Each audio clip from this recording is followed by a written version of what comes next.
La idea del libro, un paseo por la Praga de Kafka, nace de un hecho incontestable, y es que se celebra el primer centenario de la muerte del escritor, que murió en junio de 1924.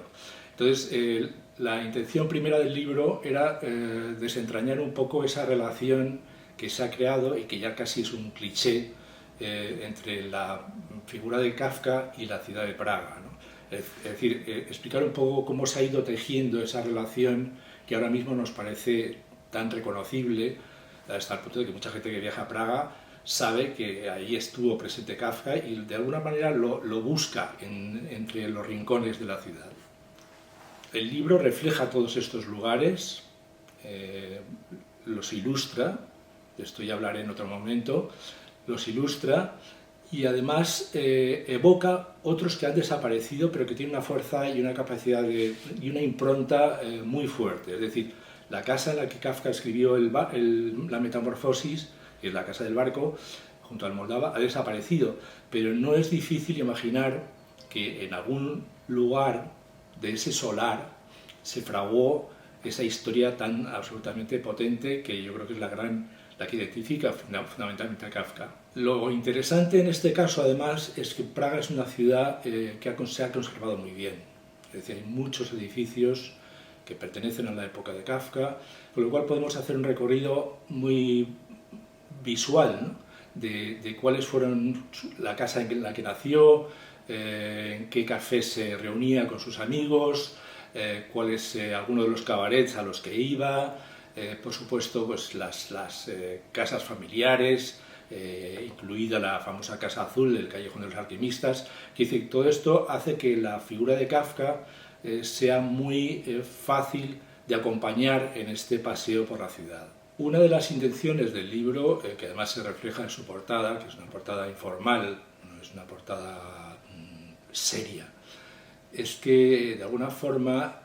hemos querido dar una imagen del Kafka humano, es decir, no esa figura que nos ha quedado, que a veces es casi un poco siniestra, es decir, tenemos un poco ese retrato oscuro del personaje que mira a la cámara con esa mirada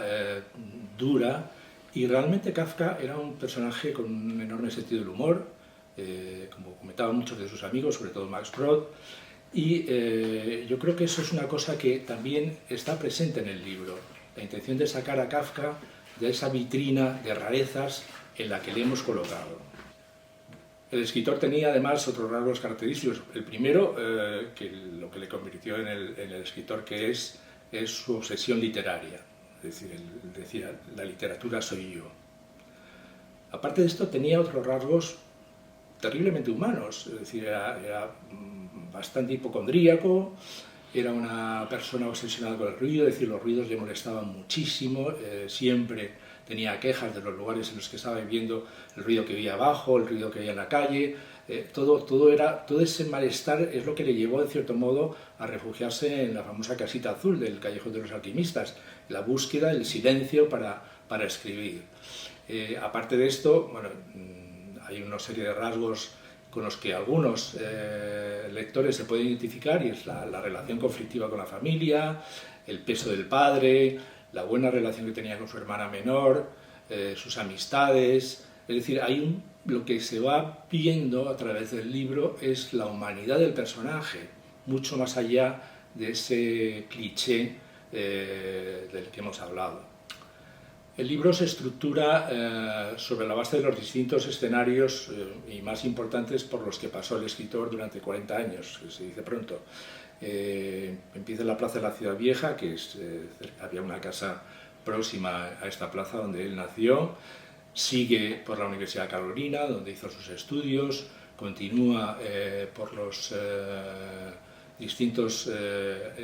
edificios donde trabajó, pasa por alguno de los cafés, el Café Arco, el Café Louvre, se acerca al Cabaret Lucerna, pasea por el Puente de Carlos, sube al castillo, camina por el bosque que está en el Monte de San Lorenzo. Todo esto es intentar ir de su mano y además utilizando textos también suyos que evocan esos momentos. Es decir, el libro es una especie de mosaico en el que está el texto del escritor, en este caso yo, y sobre todo pues toda una serie de referencias, tanto suyas, de sus diarios, como de sus cartas, como de la gente que habló sobre él, que escribió sobre él, sus biógrafos, sus amantes, y todo esto es lo que hace que finalmente veamos a un Kafka mucho más humano y mucho más cercano. Es decir, yo creo que al final nos encariñamos con el personaje. También es muy importante hacer referencia a la época que le tocó vivir, porque yo creo que esto fue una época muy convulsa. Es decir, estamos hablando de un cambio de siglo. Es decir, Kafka nació en el siglo XIX, murió en el XX, tuvo en medio la Primera Guerra Mundial, vivió algunas situaciones de conflicto por el hecho de ser judío y también por el hecho de ser judío de habla alemana, y yo creo que todo esto, que fue digamos muy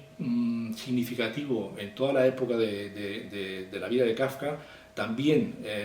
se puede reflejar incluso en su propia escritura y en un cierto pesimismo. Es un libro ilustrado. En esto hemos hecho un esfuerzo importante porque hemos hecho acopio de muchas fotografías de época y además muchas fotos actuales, de manera que se van entremezclando y vamos viendo una Praga en la que además hemos querido elegir imágenes donde se viera el ambiente de la ciudad, es decir, la gente paseando, la manera de vestir, las mujeres en grupos, los medios de transporte, los tranvías que se cruzaban por la plaza de la Ciudad Vieja, y todo esto entremezclado con fotos presentes que reflejan la belleza de la ciudad, ¿no? Fotos que además están, muchas de ellas, hechas en otoño, con lo cual la imagen es realmente colorida, ¿no? Es una ciudad espléndida, pero además en otoño yo creo que se convierte en una auténtica maravilla, ¿no? A esto hay que añadir un mapa de ubicación de los distintos capítulos para que veamos dónde se desarrollaba la vida de Kafka.